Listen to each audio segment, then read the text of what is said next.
Olá pessoal, nesse vídeo eu vou falar para vocês qual que é a ideia de um funil de vendas, né? E quais são os processos. Você já deve ter visto na internet muitas imagens relacionadas a esse funil de vendas. Só que você não entende, né? Deve ter estado se perguntando, como que funciona, qual que é a ideia exatamente desse funil e como ele se aplicaria no meu trabalho, enfim.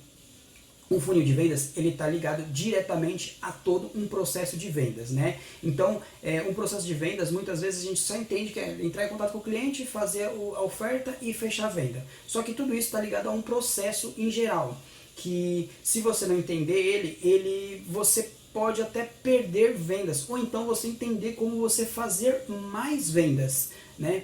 Então, esse processo de funil de vendas, ele está ligado desde aquele tiozinho que vende água na praia, até mesmo você na sua loja de crédito consignado. E eu vou mostrar para vocês como que ele funciona. Bom pessoal, então esse é o funil de vendas. Então, como que ele funciona, né? Basicamente. Então você pode ver que ele possui algumas etapas, algumas camadas para que o visitante ou o seu cliente ele vai passando.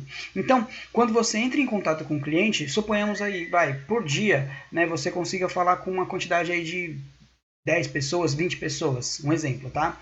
E essas 20 pessoas, nesse momento, eles descobriram que você tem um produto, que você tem algo que eles possam comprar, alguma coisa, um consignado nesse caso, alguma coisa que pode ajudar eles.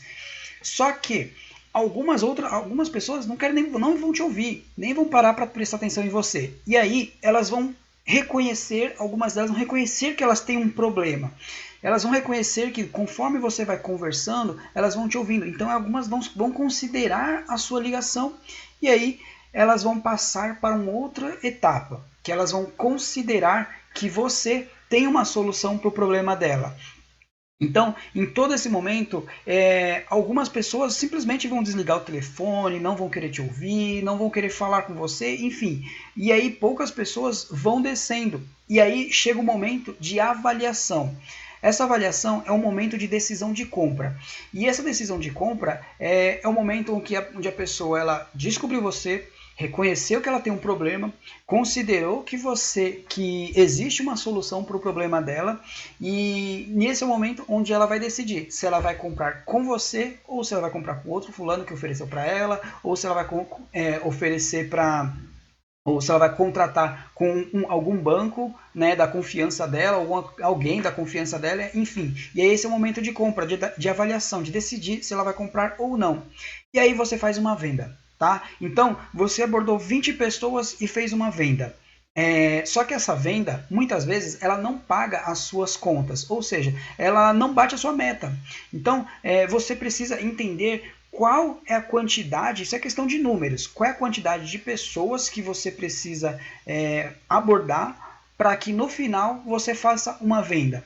Então, muitas pessoas não conseguem mensurar isso, às vezes elas não entendem qual que é o ticket médio que ela vende, ela não sabe qual que é a quantidade de pessoas, o número de pessoas que ela liga para que ela consiga fazer essa venda. A internet ela está aí para ajudar nesse processo. Então, suponhamos que se você precisa de 20 pessoas para fazer uma venda, a internet ela vai te possibilitar com que você mostre o seu produto para uma quantidade muito maior de pessoas. Então, isso vai fazer com que você tenha um resultado muito maior. Então, suponhamos, que se você entra em contato com 20 e você faz uma venda, então você tem que entrar em contato com 60 pessoas, 80 pessoas para fazer umas 2, 3 vendas. Claro que estou falando assim de números só para poder entender melhor. Então, você anunciando, seja por panfleto, seja por outdoor, por qualquer outro tipo de marketing, seja pela internet, Facebook, enfim, você alcança uma grande massa, uma quantidade maior de pessoas acabam conhecendo mais o seu produto, ou você, a sua empresa. Às vezes ela até conhece o produto, mas elas não te conhecem. Então isso faz com que você aumente essa quantidade de visibilidade, tá? E aí elas vão reconhecendo o problema, tal, e elas vão descendo até chegar num ponto onde você consiga ter um resultado muito maior. Esse processo de aumentar a quantidade de pessoas dentro do seu site, você consegue mensurar através do Google Analytics, o próprio Facebook, os pixels, eles permitem fazer você controlar essa quantidade de pessoas. Então você sabe que se você apresentou o seu site, mostrou o seu site para dezenas de pessoas, ou a sua rede social, enfim, para dezenas de pessoas, e apenas uma converteu, então você sabe que você precisa apresentar para mais gente. Então, a maioria dos negócios não sabem como fazer isso, né? Então, se você tiver esse controle, isso vai facilitar com que você tenha um resultado muito maior. Se você parar para analisar, o Google, o Facebook e as redes sociais no geral, elas trabalham conforme aquilo que você paga. Então, se você quer uma quantidade de 100, 500, 1 milhão de pessoas visualizando a sua página, visualizando o seu site, você vai conseguir, só que aí você paga para eles. Então, assim, se você sabe que existe esse poder, você sabe que existe essa possibilidade. E isso aumenta a quantidade de oportunidades para você fazer negócios, seja na sua loja, seja no seu escritório, seja através da internet.